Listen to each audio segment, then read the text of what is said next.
Welcome everyone to season 4, episode 134 of the Premier Pod. I'm your host, Yash Bika, joined by my co-host Tyler Chan. In this episode, we're going to be discussing Ralph Raniak's first victory as Manchester United manager in his debut match. Chelsea falling to West Ham, Liverpool getting some luck from Divock Origi coming from the grave to rescue them, 3 points right there, and then Arsenal once again losing after their 10-match unbeaten streak. But to start things off, we have Manchester United beating Crystal Palace at home 1-0. It was Ralph Raniak's opening debut victory as Manchester United's interim coach. Thanks to Fred actually getting like kind of a wonder goal, scoring on his right foot, basically looping it over the keeper. And then, him and Alex Telles they did like a little bit of a samba dance after that. But overall, the game was it was interesting. You could see at least a little bit after one training session some of the stuff or patterns of play that Manchester United are trying to do now with under Ralph. We saw Manchester United players play with a really high press and a really intense press for about 15 to 20 minutes in the opening 20 minutes of the game. But obviously, it dropped off a little bit. And in the second half, it dropped off a bit as well. But then they were able to pick it up with the substitutions they made and just, the halftime team talk. But I mean, what we saw in those opening 20 minutes were just a very much so a more organized press within United, where we had the forwards, Ronaldo, Rashford, Bruno, chasing down the keeper. Then you had the wing backs, or not the wing backs, but the full backs of Dallo and Telles. They're pushing up, and almost they were talking about in the broadcast that essentially the way they were set up off the ball and with the ball, it was essentially a 4-2-2-2. So it was literally a back four, and then you had two midfielders, another two, and then another two, essentially creating like this really solid shape in the middle. And obviously, it left them a little bit exposed on the wings when it came to like the opposing wingers. But the way that the system was set up to just be able to press and have like a teammate to cover for you in that organizational structure they have set up, it just worked really well. And I'm excited to see what will happen once Ralph gets a little bit more training sessions underneath him and can really get his assistant coaches there, all the people that he wants, because what we saw was a potential of like what could be a really exciting Manchester United side and also kind of a dangerous Manchester United side, where we saw Crystal Palace players really were kind of shaken in the first 20 minutes where they couldn't get a pass together. They were struggling to, link up play. And you saw when a Crystal Palace player like had their back against the wall or they had their back towards goal, a United player was pressing them, and that basically led to turnovers, errors, corners, chances, throw-ins. I mean, all the stuff you see teams like Liverpool, Chelsea, all the top teams across Europe doing, Manchester United were kind of doing, and we saw just a more structured shape for their squad. And yeah, I was just impressed. I think it's going to take some time, obviously, but those first 20 minutes were definitely a glimpse of hope of what could be a really exciting finish to the season. I would say last 6 months of the season for I heard United. a really interesting stat for Ralph Rangnick's opening game where it was the first time Manchester United won that many balls in the Oh opposition's yeah, third. true. Like since Sir Since Alex. yeah, since Sir Alex Ferguson's era, I believe at this point it's like almost a decade ago. Yeah. So I mean that kind of goes to show how conservative the other managers have been since Sir Alex Ferguson, Hmm. and also how aggressive Sir Alex Ferguson was in his lineups back in the days. So this 4-2-2-2 formation, personally one of my favorite formations in not only real life and also like in FIFA, just because it's a really aggressive formation where it's kind of a take on the traditional 4-4-2 formation, except the left and right wingers or left and right midfielders are just higher up and just always forward and just always kind of keeping the fullbacks of the opposition at bay. Hmm. And it allows for a higher press and just a constant press because they're just naturally standing just closer to the defenders by themselves already.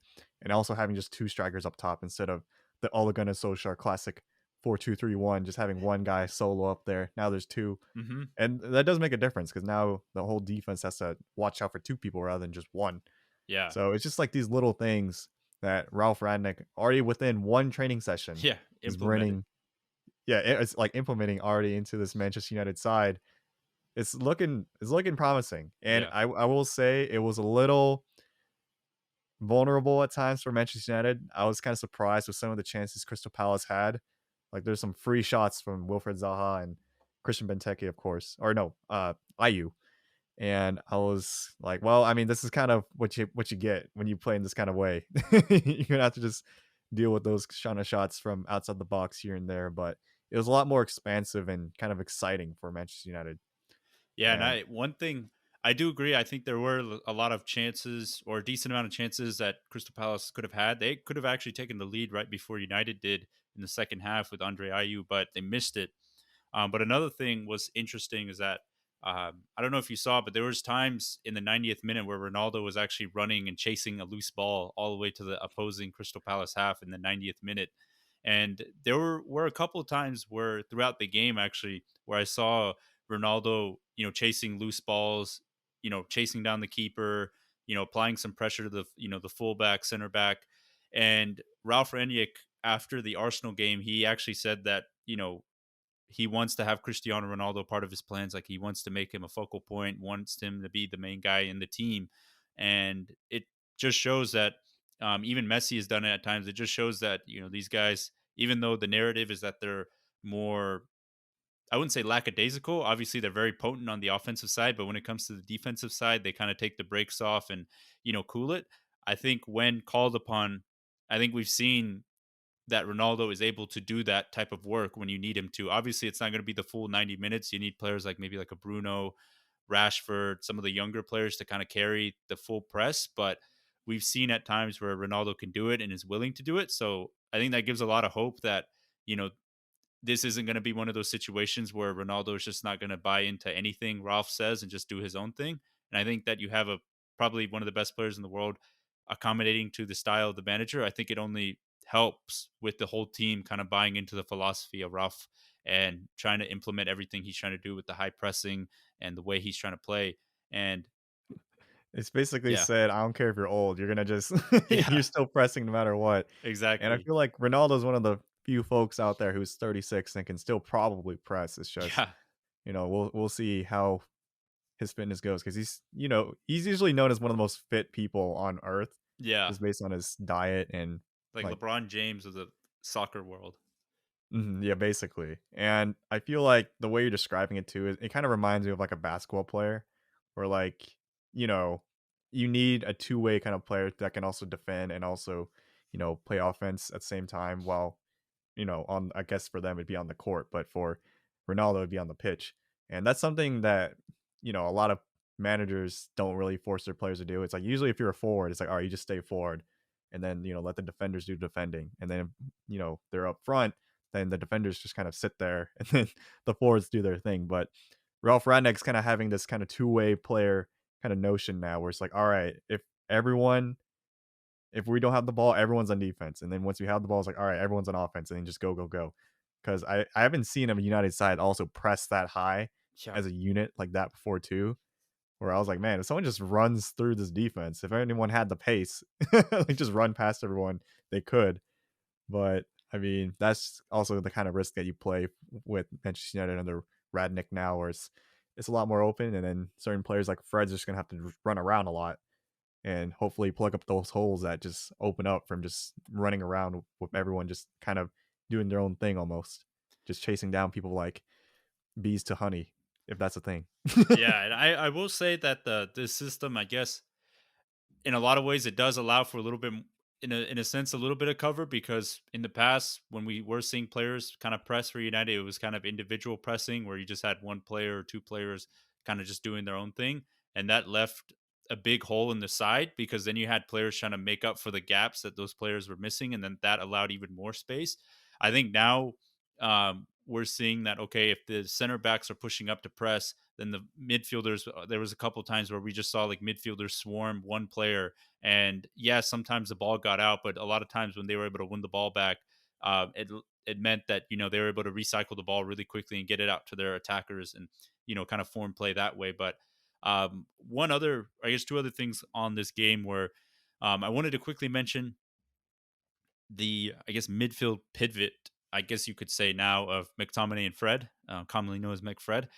And I know in the beginning of the season, a lot of pundits were kind of screaming for McTominay to kind of take over the CDM spot as like the lone holding midfielder.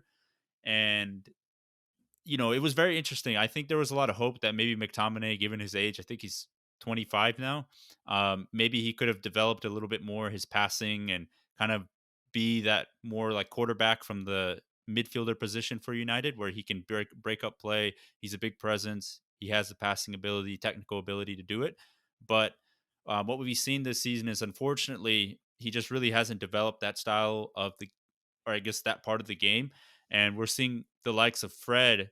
If you've ever watched Fred when he's played for the Brazilian national team, he actually plays a lot differently than he does with Manchester United, because usually when Fred plays with the national team, he's playing with alongside Casemiro, Fabinho, any one of Brazil's holding midfielders, and that allows Fred to kind of play almost that combative, like box to box midfielder role, where he can just go up and down, contribute on the attack, run around, chase loose balls on the defensive side. But it's not his lone responsibility to be that sole sitter. And I think the problem is with Fred, with Manchester United, is that we've asked him to kind of be that sole sitting midfielder. And a lot of times that kind of leaves him vulnerable.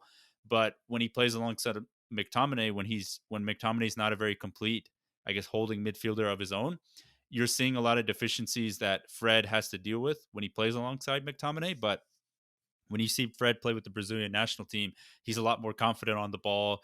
It just seems like he knows what he's doing. And I feel like under Ralph's system, as I said last week, I think Fred is really going to thrive. And, this goal hopefully is the beginning of kind of a re-resurrection of Fred, and kind of showing what United paid for him, and kind of showing the player that a lot of people, I guess, were hyping when he was with, I believe, like Shakhtar Donetsk, right? Donetsk, yep. Yeah. That was Um, the Ukrainian Brazil right there. Yeah, exactly. Yeah, all the Brazilians like went through there, Bernard and everyone. But I'm excited for Fred. I think he can really benefit from playing alongside a really good midfielder, a holding midfielder, and you know, I think he has that capability to just be that player.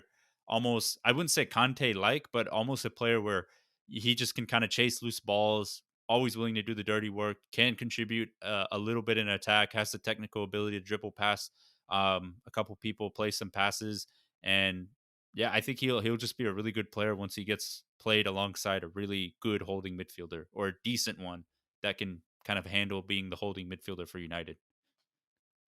I mean, originally Fred was also deemed as the potential for a player that's just all around, like a Yeah. player that's like Ruud Gullit, where it's just he can do. I mean, Ruud Gullit's like a legend, but like kind of like that kind of player Yeah. where you can do a little bit of everything. Although like might not excel in one particular thing, it's really hard to find a player that can just do a little bit of everything and just sit in the midfield, get you the ball back, play the pass, and occasionally score a goal. Yeah. And Fred also is just kind of a wild card because I mean, even in the previous game, he scored a goal, was the reason why they conceded a penalty, and then Assisted a goal.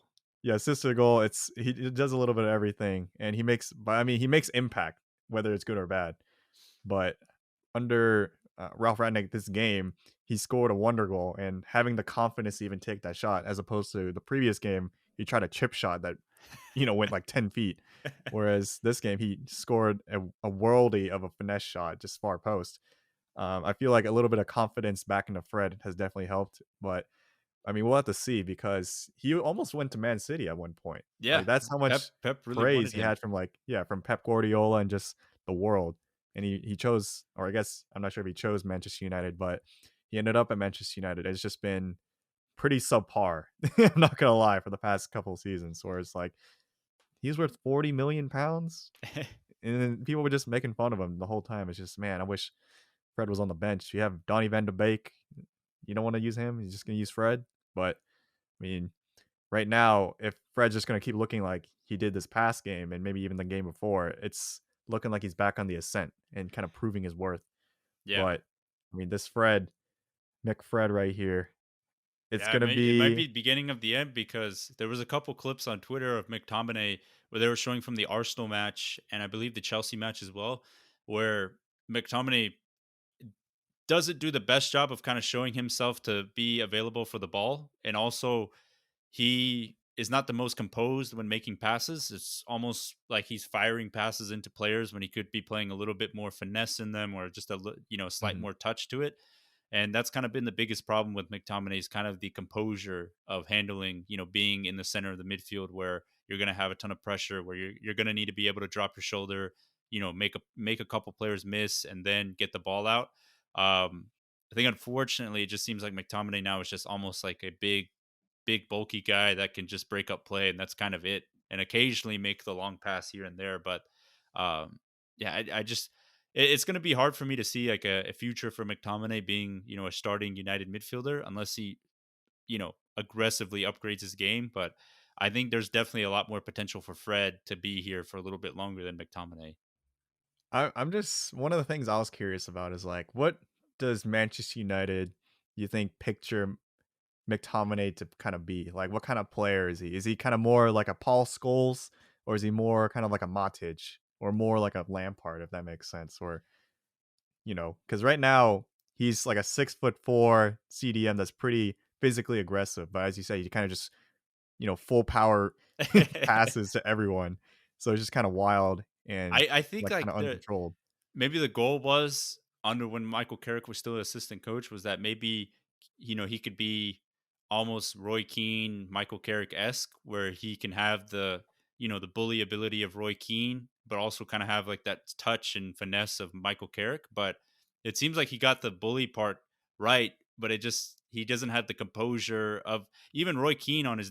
Roy Keane was a really composed player, even though he was kind of hot headed and was like Mhm. physical. He could still make a pass. He could still score a goal. That's why he was a legend in the game. But for McTominay, it's almost like all he has is kind of just physical brute strength and just being like a big bully ball type player.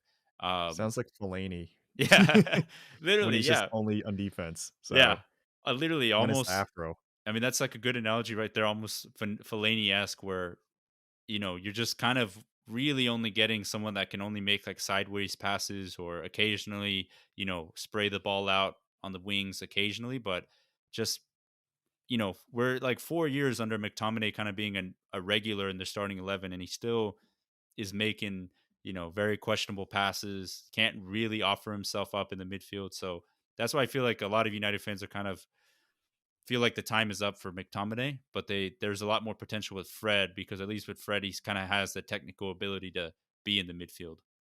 Mm. I remember there was, I think it was McTominay, where there was a post about him learning pass techniques, like how Yeah, to pass it was this from season. Michael Carrick. Yeah, it was this season. And I was like, I don't know if it's too late for that. He's like a 25-year-old man. It's not like it's not like that saying, you can't teach an old dog new tricks. Yeah. But at the same time, it's like you kind of have how you pass the ball kind of ingrained to you at that point by like 25.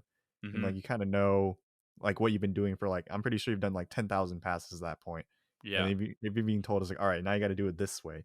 Even like a slightly different way, I feel like it's just so hard to ingrain. And also, I feel like, there's that saying, practice makes perfect.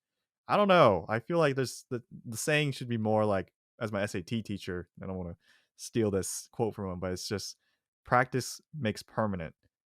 So I That's feel true. like McTominay is more like kind of permanently stuck in this kind of notion where he's like, all right, I'm just gonna pass it this one particular way, and that's kind of it. Yeah. So I feel like if there was a need for him to change, which is there is a need, I I don't think he'll be able to change it within a season. I think it'll Yeah. take at least a few years, Yeah. I if mean, I not. think Yeah.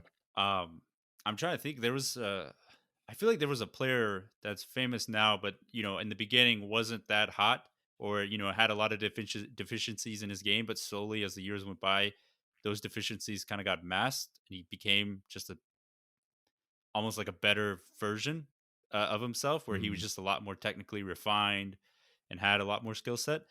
I feel like there's someone we know, but I just can't put my I just like. keep thinking Jamie Vardy, but I'm like, that doesn't count. You just Yeah, he literally he just came went out of from nowhere. he came out of nowhere. But I know Um, what you're thinking, where it's like someone who's just like kind of on the bench, or just someone who doesn't really start, but eventually just got better over time. Maybe yeah, Ospas? I don't know. yeah. I mean, there's definitely players out there that just because McTominay's 25 doesn't mean like he can't get better, but it may be Maybe a just late bloomer. yeah. But maybe Manchester United, where you're kind of in a high pressure situation, maybe that's not the right place for him to develop into being a better player.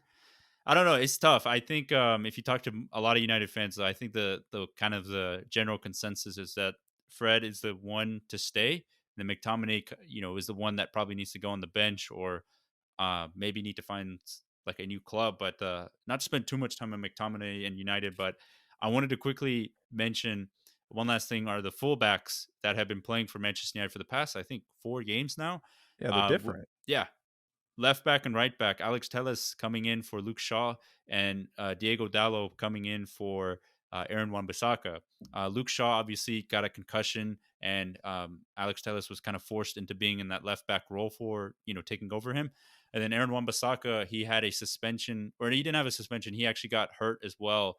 So Diego Dallo was able to come in for his position. And yeah, they were a little bit shaky in the beginning, but they actually look, pretty solid. I think Alex Telles, I think he's starting to get a lot more confidence, and we're starting to see maybe, well, actually, I wouldn't even say start to see. We're starting to see a bit of the Porto Alex Telles, where he's kind of whipping in balls with his left foot, taking free kicks, scoring some crazy or attempting like some long shots with his like crazy left foot, like using that technique that kind of made him a famous player at Porto. And with Diogo Dallo, we're seeing, I think he still has like a lot of deficiencies on the defensive side of the ball. I think Aaron Wan-Bissaka is definitely a lot better of a player, but you just see like Diego Dallo is just a lot more comfortable when it comes going forward with terms of making passes, with his touches, with his crossing. He's just a lot more comfortable than Wan-Bissaka. But yeah, I just wanted to shout them out. I think they've just been slowly improving, and we're starting to see maybe some potential and like really just really good competition for the squad because it's better to have your backup fullbacks playing this well because then it's going to make the quote unquote starters reach a higher level to get back their starting 11 spots because I think for the foreseeable future I think those two have kind of earned being the starting fullbacks at least for the time being. Maybe even Diego Dallo is that kind of player you're thinking of too, where Yeah. he kind of was pretty raw coming in. It was also one of those random transfers I've ever Yeah. seen Came out of under Jose nowhere. Mourinho. Yeah, it's like, all right, we got Dallo. It's like, why? So, I mean, that's just one of those players. I mean, he even had a stint at AC Milan, if I Yeah, remember last correctly, season. last season. He got a good card in FIFA, but I was just like, that's about it. But I mean, like in this year, it's just been almost as if he disappeared at times. And then, but Alex Telles has always kind of been in the back of everyone's mind, where I feel like he was brought in kind of to be that first team player. Yeah. And then Luke Shaw saw, he's like, oh, I'm about to get my job like sniped from this man. It's like I probably should turn up. And then like he did pretty well, and then now Ole's gone, so that's also part. It's like, oh, we can actually tell us more. So I think that's also part of it too, because he does bring a little bit of similarities with Luke Shaw, where Luke Shaw does, occasionally whip in the cross. Now he somehow scores now. Luke Shaw. I think wasn't he the most? Yeah, he got the most assists, I believe, in the Euros. Yeah, he also scored So, like the opener for England in the final mhm. too. So I feel like Alex Telles indirectly maybe influenced Luke Shaw to kind of bring that kind of That's true. stuff into his arsenal.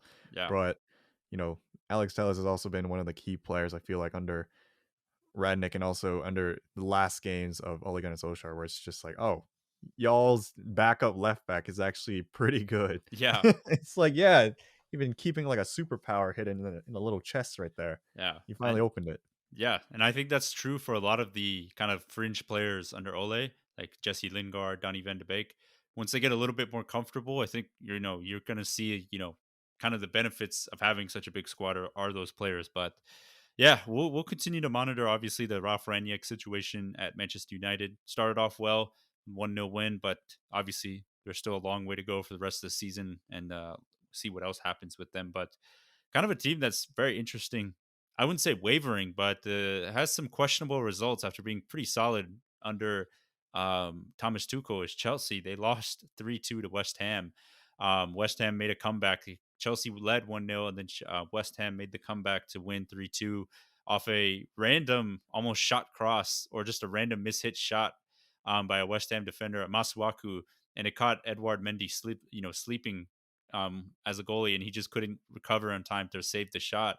But this one is just it's interesting because I know we don't have Champions League in the rundown, but Chelsea also lost 3-2 to Zenit, or they conceded, or they Or drew 3-3 to Zenit. mhm. And this is the first time in the Tuchel era where they've actually conceded 3 goals in back-to-back games under him. So very oddly, kind of defensively shaky at the moment. And Edouard Mendy, Kepa have conceded goals. Antonio Rudiger seems like he's on his way out, signing a like it looks like all points are that he's going to be signing a pre-contract with Real Madrid. You know, oddly enough, it seems like the champions of Europe, they're just something's a bit off. I know Lukaku got on the scoring sheet again with Zenit finally after I think like since September he scored his first Chelsea goal. Timo Werner did decently well with Zenit, but I don't know. Something's a bit off with Chelsea right now, and I don't know. I think Tuchel kind of needs to get the confidence back because it seems like something is oddly shaky right now with Chelsea. Do you, do you feel like it's like a short term thing or just the beginning of maybe demise? Because like at Chelsea, I will say there's always that stint where it's like, all right, they have a really good start or like a really good year or two, and then it's just that final Goes year. sour. It just goes south, like, but it's not like just a little south. It's just like boom, straight down. I feel like I did say in the beginning, preseason pod that I don't think Chelsea are going to be as good as people say, that they're expecting. But from what I saw, from this season and last season, I think I have enough confidence that they have enough leadership in the squad and Thomas Tuchel that maybe it's just kind of a little blimp in the road. Because they have a lot of lofty goals. They're still in the title race. They're still, Champions League. I mean, they still have their eyes on like a lot of the big trophies. So I think they have enough leadership. I think what's been hurting them is that Jorginho, Kante, Kovacic have all kind of been out, sporadically during this run.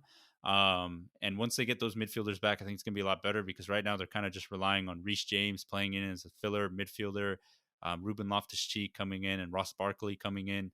So once they get their midfielders back, I think it's going to help, the situation a lot. I would say. Mm. I also agree just in that I don't think this is the start of something bad. I feel like I need more sample size than just 2 games to Hmm. be like, all right, it's the start of the end, or it's like, oh, it's gonna be rough times. Because even for that West Ham game, it was a little unlucky how they conceded 2 of the goals. Like one of the goals was a penalty, and then the second goal was just a freak deflected cross, as you said, from Masuaku, where it was also a really fast cross Yeah, where I feel like it was within one frame. It went from the sideline it was to back the in the back of net. the net. Yeah, And how do you even like Mendy's one of the best keepers in the Premier League right now. He couldn't even react in time to yeah. dive the opposite direction back to save it to his near post. Hmm. Like, that was just like a freak goal that happened at the very end of the game. So I feel like it was a slightly unlucky for that to happen. And I will also say Chelsea are still scoring goals. Although they conceded 3, they scored 2 against West Ham and then scored 3 against Zenit. So I would feel like it's more of a time to freak out if it was 2 3-0 losses, kind of things like that. But they're still scoring the goals, which is good. And with 2 starting 11s that were almost completely different. Because against Zenit, they played that youth player Sar, and then like that back line was different under Kepa as well for Hmm. that second game. So I think that change up, it might have been another factor. It's just they just happened to concede another 3, but it was also just like a much different team. So I think it's just a coincidence, if anything. But it's surprising to see a Chelsea side, regardless of who's playing under Tuchel, concede 3 goals at all, and then see them concede twice in a row. So I Yeah. think, if anything, this is kind of like a phenomenon that we just got to point out. It's like, whoa, this actually happened. Because like we're just used to seeing Chelsea concede just 1 goal at Yeah. most under Tuchel. So Yeah, they've having been this really can solid happen. under him. Mhm. Yeah, it's just a bit weird. But I agree with you that I think it's just kind of a blip in the road. But real quickly on West Ham, David Moyes has beaten Chelsea, Manchester United, Man City.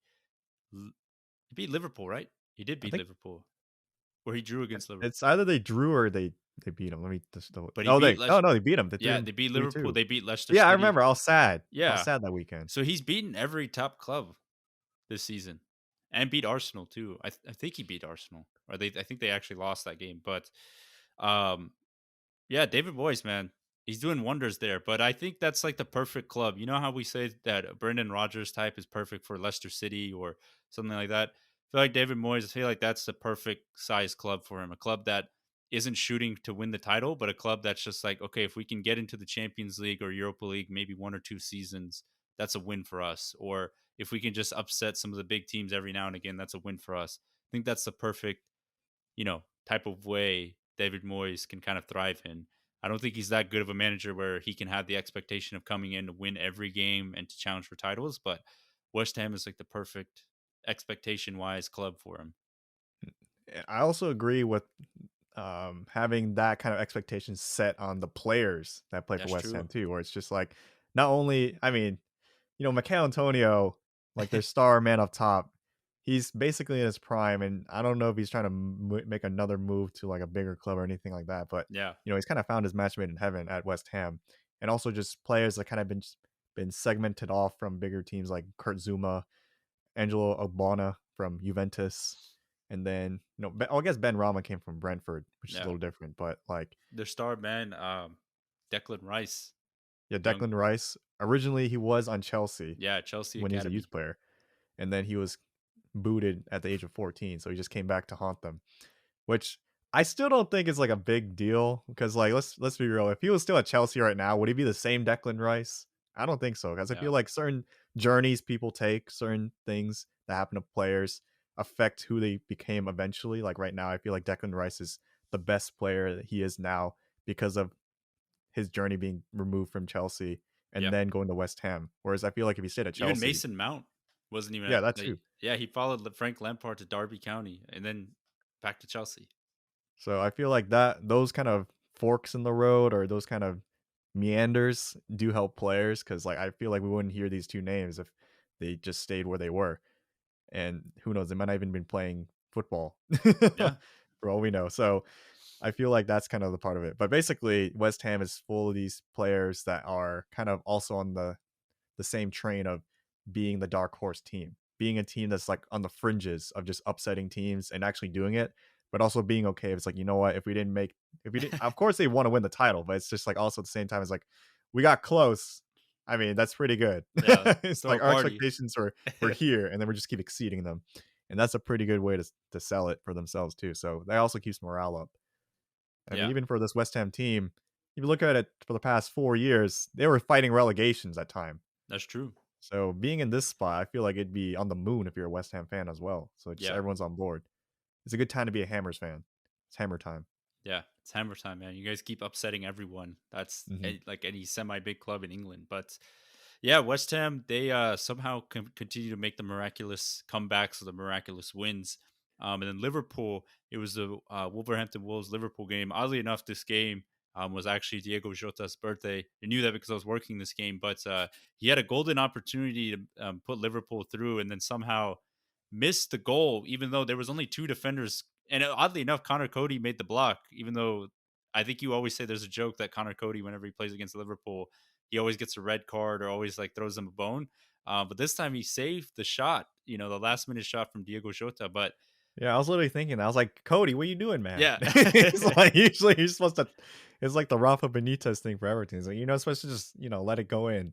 yeah, It's like I thought you're a Liverpool fan. I yeah. know So he's captain of Wolves, but I mean, it was you an gotta odd help a miss. brother out. Yeah, it was an odd miss from Jota, but it all worked out because Divock Origi in the 94th minute, literally the last probably almost kick of the game wins it for Liverpool. And this guy does it again for Liverpool. I mean, the corner taken quickly, Champions League final, game against Arsenal, that goal against Everton. I mean, the guy's The just, doink. Yeah. yeah, the guy has just built a resume or kind of the expectation that if Liverpool need a clutch goal, he'll somehow pull through. And he just keeps on doing it. I don't know how he does it. He hasn't done it for a while, I will admit, to the point where I even believe over the summer I was mentioning, I was like, maybe he lost it. Maybe he just doesn't have that clutch gene anymore. Maybe it's time he doesn't, maybe he might not have that motivation to just come off the bench every time, maybe wants more minutes. But, maybe it might be time to move on from Divock Origi, as sad it is to say, but he kind of stuck through and then he made another magical moment for Liverpool. A man who I feel like is above the term super sub because, a super sub they can come in and get the goals here and there, maybe change the game, but Divock Origi, the time he scores is just so clutch that I feel like it's almost his own category. Like he not only changes the game for Liverpool, but it changes momentum. He helped them go win a whole Champions League run, and then ultimately scored one of the winning goals for the Champions League final. And that's insane. Like that'd be almost underrating him if you just say, or like an understatement, just to say he's a super sub. Like this guy is a clutch sub. I don't even know what the term would be. Maybe Uber sub, whatever's above super. Game winning But sub. yeah, game winning sub, something like that. But it's really hard to find a player that has like that ice in his veins, that clutch effect where when you need a goal in a really high pressure situation, he has the technical abilities to do it and to get that goal. Because I mean, I feel like Divock Origi, whenever he starts, it's like it's not the same effect for some reason. It's like it's you kind of know what to expect, but it's just he just doesn't produce the same, and he plays significantly more minutes when he starts as opposed to his total time coming off the bench. But he has the same number of goals almost as coming off the bench as he does starting, and which is insane. So I feel like he makes the most out of his minutes when he does come off the bench because maybe you have that mental kind of thought where it's like, all right, I'm only playing 30 minutes. So let's just go ham the whole 30 minutes. Whereas when you do start, sometimes you're thinking, well, I have to last a whole 90 minutes. So maybe I won't go for that sprint. Maybe I'll, won't track back as quickly. At least I have that because I'm not fully fit all the time when I play soccer. It's like, you know what? That guy has the run. I'll get him the next time. Whereas maybe for Divock Origi, it's like, all right, it's time. I got to do something. I'm coming off the bench. I got to make the impact. Hmm. So maybe it might be a mental thing, but it's just Yeah. really interesting to see where like coming off the bench is just so different of a player. Whereas like, other super subs, quote unquote, that you can think of, like Chicharito, Oliver Giroud, when they start versus when they come off the bench. I mean, yeah, they do score off the bench, but also at times you still see him score when they start. Like you still see Oliver Giroud get the goal when he starts for Arsenal or Chelsea, or Chicharito when he starts for the country of Mexico. He's usually like the star man. Like they're not going to bench Chicharito just because he's known as a super sub. So, but for Origi, it's like no, you just got to make sure he stays on the bench first, no matter what, and then you bring him on. So that's just one of the kind of goofy things about Origi. It's like he has a whole following from Liverpool fans just because of his clutch like tendencies. Like he's a Liverpool legend just because he comes off the bench. And I don't know if you can really say that about many other players. Yeah. Like he's literally down in history now at this point for not only doing the biggest things on the biggest stages once or twice, but at this rate like 6 or 7 times. And there's not really players you can like kind of note for that. Yeah, no, I agree. I think he's just on a category of his own. But I think Jurgen Klopp said before he brought him out, he just said just go beat Divock Origi when he took when he subbed him on. I think in the 70th minute or the 77th minute or something like that, which is just That's crazy. that's when you have to use your own name as an adjective. Yeah. Just go be you. Hmm. Yeah, just go be you. Yes, should go be Yush. But I mean, it's just honestly astonishing. I mean, I think you kind of summarized it perfectly. Is that he's just kind of category of his own of just being a clutch player where he just scores those clutch goals. And I don't know how he continues to do it. He's kind of been Liverpool's luck charm during Klopp's era here. It's just whenever they need a goal or whenever they need something, they just bring him on and he just manages to do something. But I mean, in the grand scheme of things, this is a huge victory because Chelsea dropped points and Liverpool needed to win this because Manchester City also won their game. So this was a huge one because if they drop points against Wolves, that not saying it's a nail in the coffin in the title race, but those 2 points could come back and haunt them when it comes like towards April or May when you're trying to decide who's going to be the title winner. And right now, that day in particular, I think Yesh and I were discussing it right before the podcast, but that particular Saturday, there are three different teams that are at the top of the table at some point during the day. Because I believe Chelsea was at the top of the table first, but then they lost, and then Yeah, Liverpool won, leapfrogged them, and then Man City won and then leapfrogged Liverpool because they yeah, already had a point ahead. So now it's basically three teams all separated by just 2 points it's at the crazy. top. So it's not the four-horse race anymore that we kind of deemed at the very beginning with Manchester United. They kind of slid to six right now, and they're 9 points behind Chelsea. But this three-horse race, though, it's still ongoing, and we'll see how it goes because in Christmas time, teams play 2 games a week, and I was just looking at my own schedule just to see what the games look like going ahead. And if you just look at the Christmas period in between Christmas to New Year's, there's almost a game like every day. It's It's crazy. just a little overwhelming to kind of see. So I feel like the table can change really quickly in this next month. So I Hmm. mean, make note of it now for what the table is, and then just look back literally a month from now. It could be points difference, not just 2 points. It could be maybe 5, 6, which is pretty significant in this Yeah. point of the season because we're halfway once you hit New Year's. It's just wild. The season's gone by so fast. I know. Oh. But yeah, as Tyler mentioned, Liverpool another big victory. Somehow escaping, you know, the claws of a draw thanks to Divock Origi and his clutchness coming up again for Divock. them. But one team that arguably probably needs a bit of clutch factor, or one player is Aubameyang for Arsenal.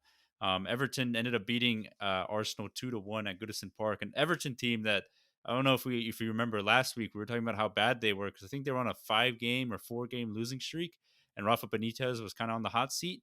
And they actually went into this game after they fired their sporting director too. So things were kind of on the crash and burn for Everton, but somehow they managed to beat Arsenal.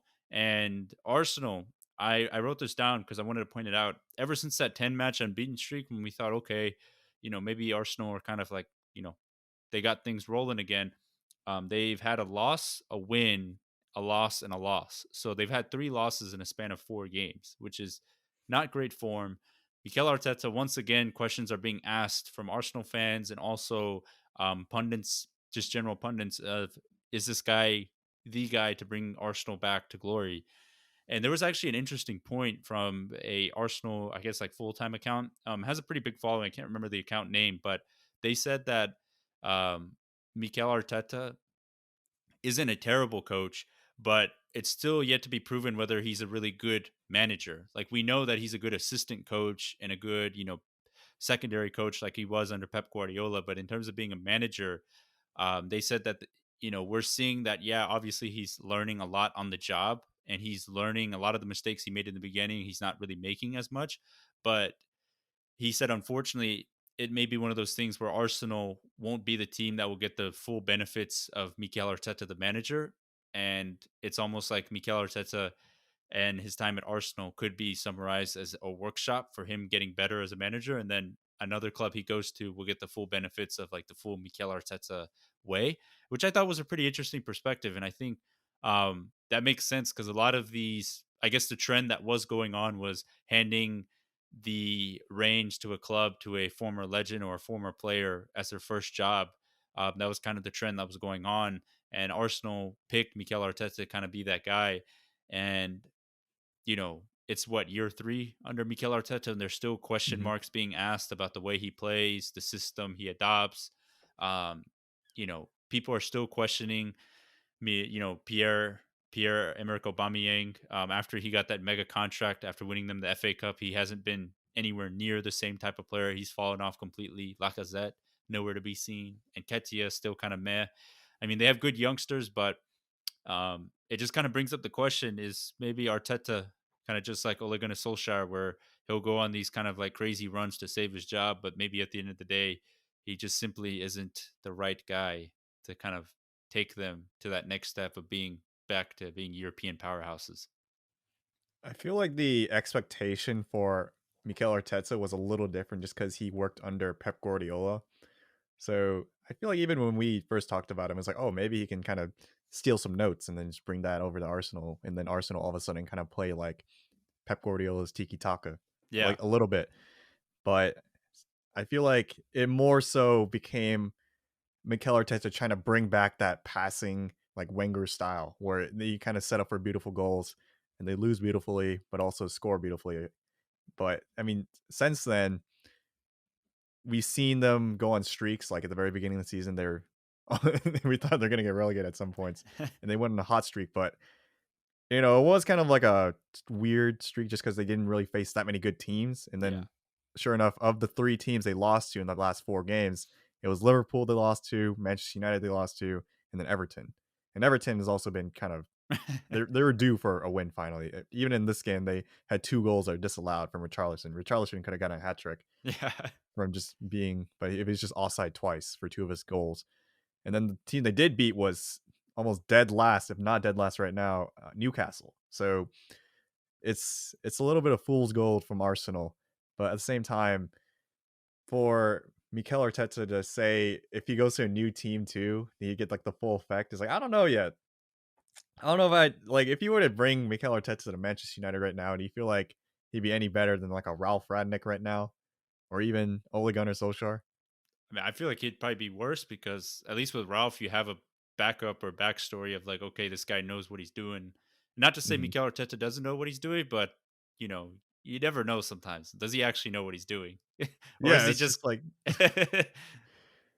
just makes is it or questionable decisions. yeah, is it kind of like Ole Gunnar Solskjaer where, they do have it's not like they don't have a system. Obviously they have some sort of system at play, but are they kind of just making moves to kind of save their job, or are they just making questionable decisions because they don't really know how to handle the high pressure situations and they're just kind of playing off the cuff and just hoping that one of their star players can kind of just bail them out Mm. occasionally.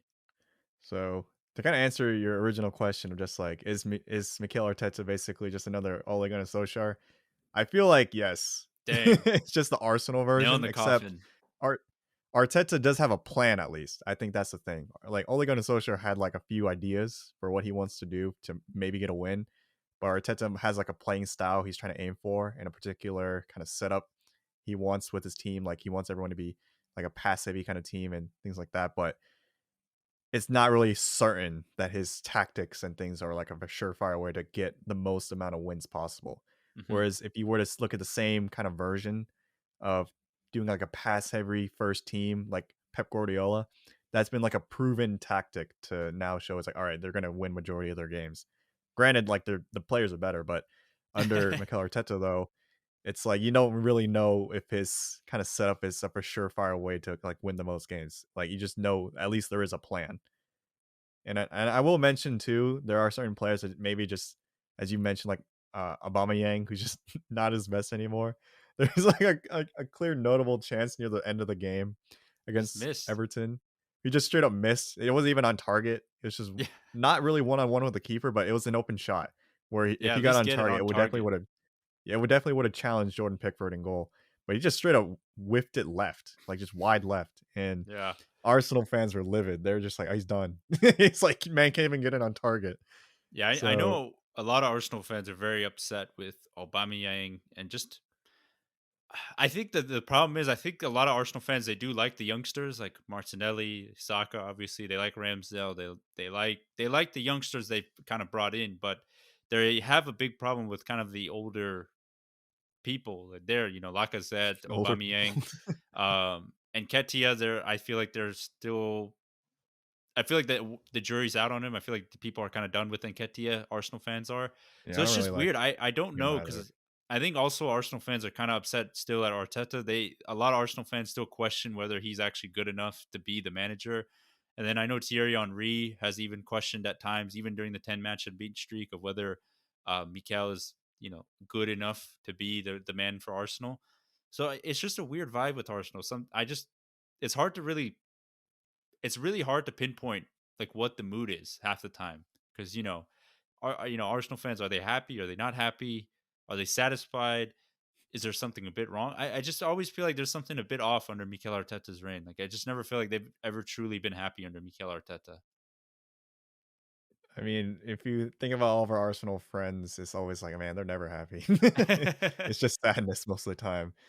So you never know. It's like as Prince said in a song, it's like, she's never satisfied. My mom. But it's just kind of things like that. Uh, but for Arsenal itself, it's just also just so confusing too, where sometimes you even seen points where Arteta just lost the locker room at times, where it's like, Xhaka just gets a red card, he just he Guendouzi, gets a pat on the butt from Arteta as he walks into the locker room. It's like, what the heck was that? yeah, So Guendouzi doing something stupid. yeah, and you never really know. Still with that, it's just so much uncertainty there. But I guess a good question to kind of conclude for this part is just is Arsenal you feel like plateaued on the rise or just on the decline? Or it's like what do you think? Because it's so confusing. For me, I would just say like they're almost plateaued into just being a Europa League team at best. Yeah, that's just really hard to swallow because Arsenal is a mega club, and I think we've always had this conversation like almost every season of where are the expectations at, but they're this mega club that won so much in the early 2000s, late 90s. I mean, they were the biggest up there. They were one of the four biggest clubs in Europe and in England, and obviously they still are. But obviously it just hasn't been they haven't been anywhere near the Champions League for so many years, and now I do agree with you. I think they've almost kind of plateaued, and I think that they're hoping or they're banking that the young players they've signed develop quickly and can develop into kind of world class talents, almost similar to Barcelona, where they're kind of in such a catastrophe where they're basically banking on young players to come through and develop into world superstars to bring them back to glory again. But you know, I do agree you have to rely on the youth, but just chucking youth out there without, the senior squads to advise them, I feel like that's also a recipe for disaster because that really won't allow the youth to really take in and fully develop because I mean look at Mason Greenwood. He's a he's turning into becoming like a really good striker, but Ole Gunnar Solskjaer slowly but surely kind of worked his way into the United squad. He didn't just throw him out in there as an 18-year-old. And I think Arsenal need to play it safe a little bit. But yeah, it's just really hard to just chuck all your faith into youth and hope that they all turn into world superstars. Hmm.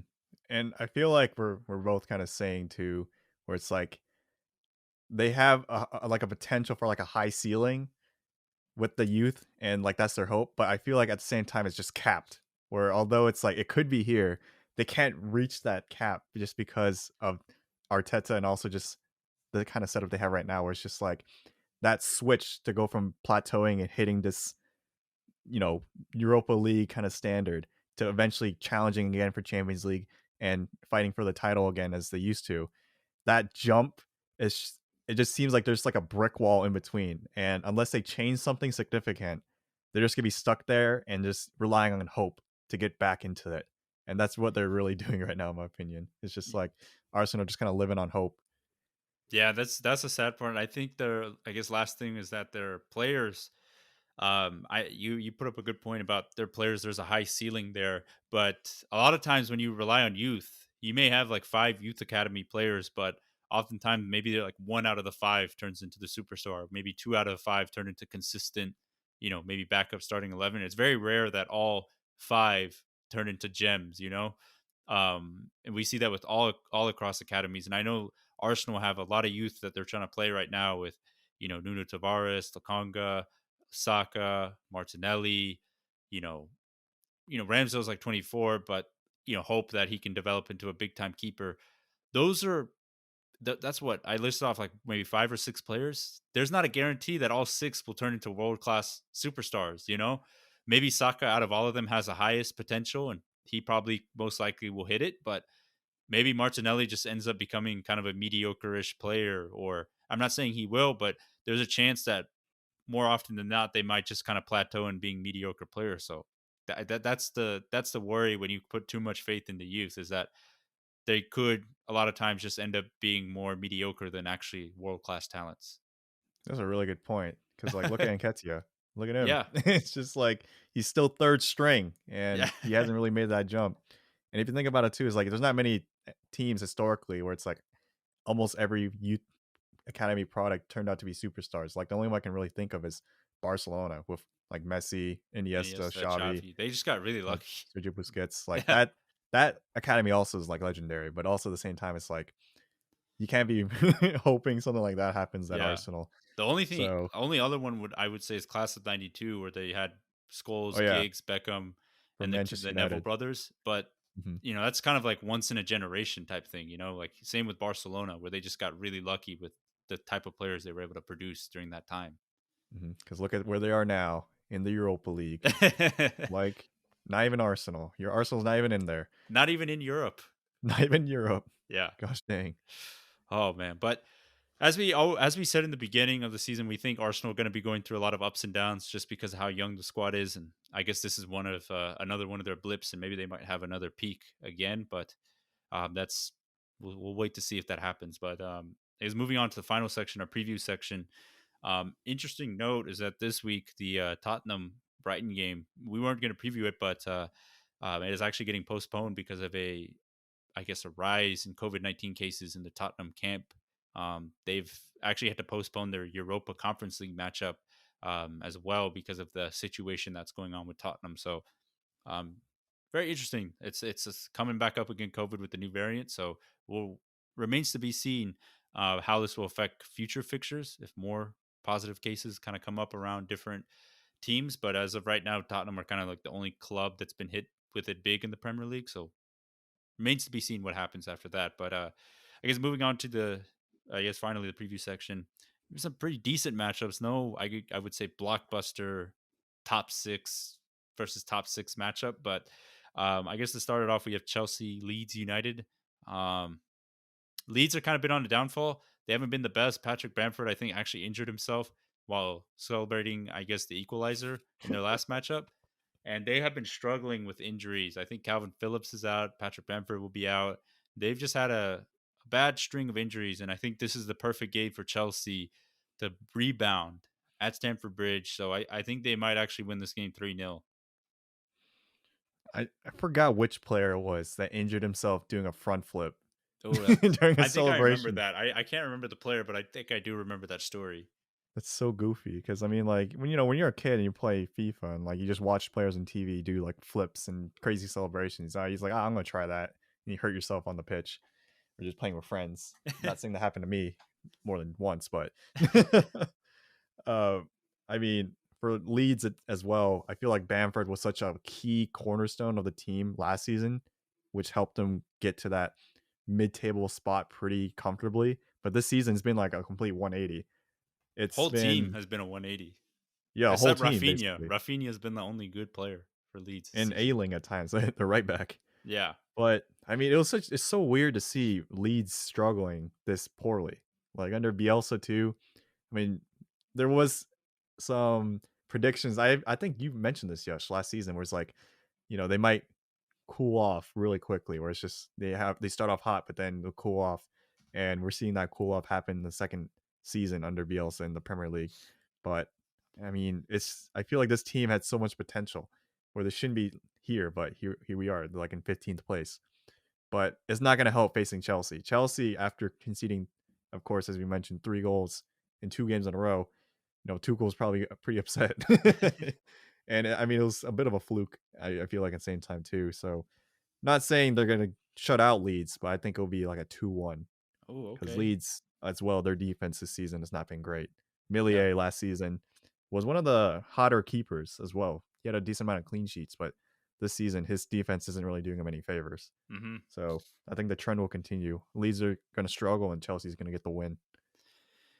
That's an interesting one. I think we're both predicting wins, but you got them conceding a goal, Chelsea. But I think they get a clean sheet there. But moving on to the next game, we got Arsenal versus West Ham.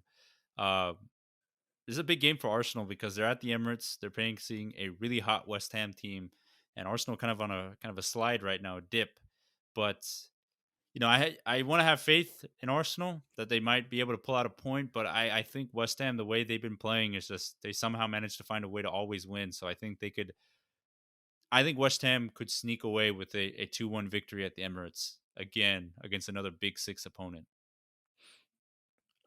After looking at, or not looking, but like watching the Everton Arsenal matchup where Arsenal just so open against Richarlison, I feel like it could be the same kind of effect having Mikel Antonio up there, or even Ben Rama, or even Jared Bowen. We didn't even mention him. Yeah, So I feel like this team it just feels more set. It just feels like they have a better game plan facing, bigger opposition, quote unquote, with Arsenal yeah. considered bigger opposition.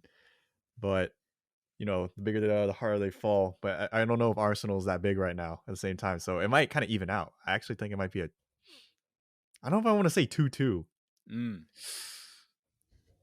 I want to give West Ham the win just because they're also just in a better run of form somewhat.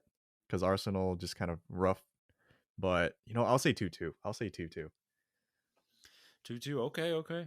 That'll be an exciting matchup. Hopefully that actually comes true. But we got Mm-hmm. A I London got two derby right one. there. Yeah, I got 2-1 West Ham. Tyler's got 2-2, a 2-2 draw. Then finally, I guess narrative wise, this is probably the biggest game.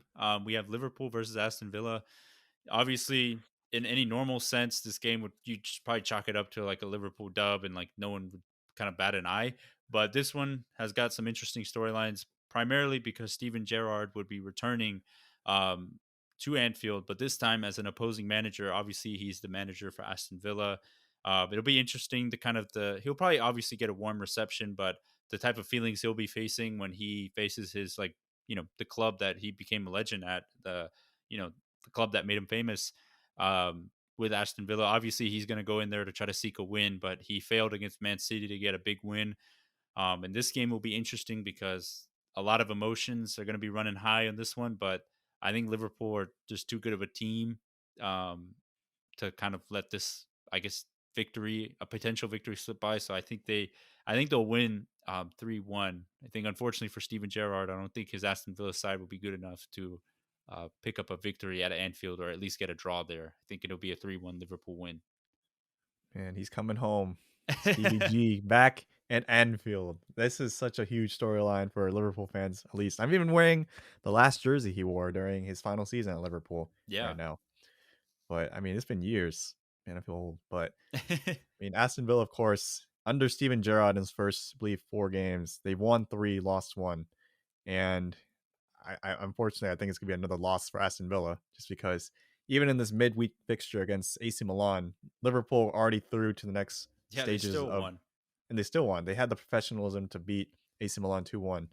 So I think under Steven Gerrard's Aston Villa, although it's going to be a lot of, friendly hearts and just a lot of respect for one another, I think Liverpool stood to the job. They kind of ended the streak also last week against Wolves of scoring 2 goals per game Hmm. every week. But I think this game it'll be another 2-0.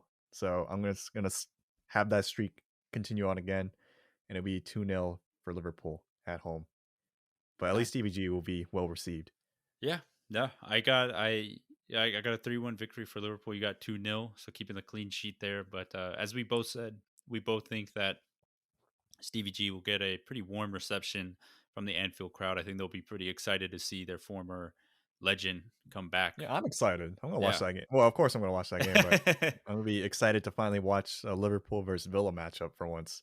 Yeah, yeah. So it'll be fun to see how that whole thing kind of gets shaken up at Anfield. But yeah, that kind of does it for us for season 4, episode 134. As we always say, you can give us a follow at Premier Pod on Instagram and Twitter, and you can also subscribe to our YouTube channel at the Premier Pod, where you can catch video versions of the podcast.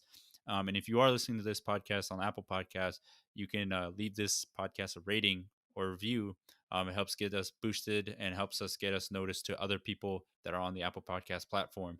But if not, just taking the time to listen to the show is more than enough, and we do appreciate it. But if you wanted to help out, whether writing the review or recommending this podcast to anyone that is interested in soccer or the Premier League, that's more than helpful. We appreciate any of the help that we get, and we thank you all for the support that you've shown us throughout these 4 years or these 4 seasons, I guess. So it's been a while, but we do appreciate all the support wherever we get it. So thank you guys once again for listening, and that kind of wraps up season 4, episode 134 of the podcast. Peace. Peace.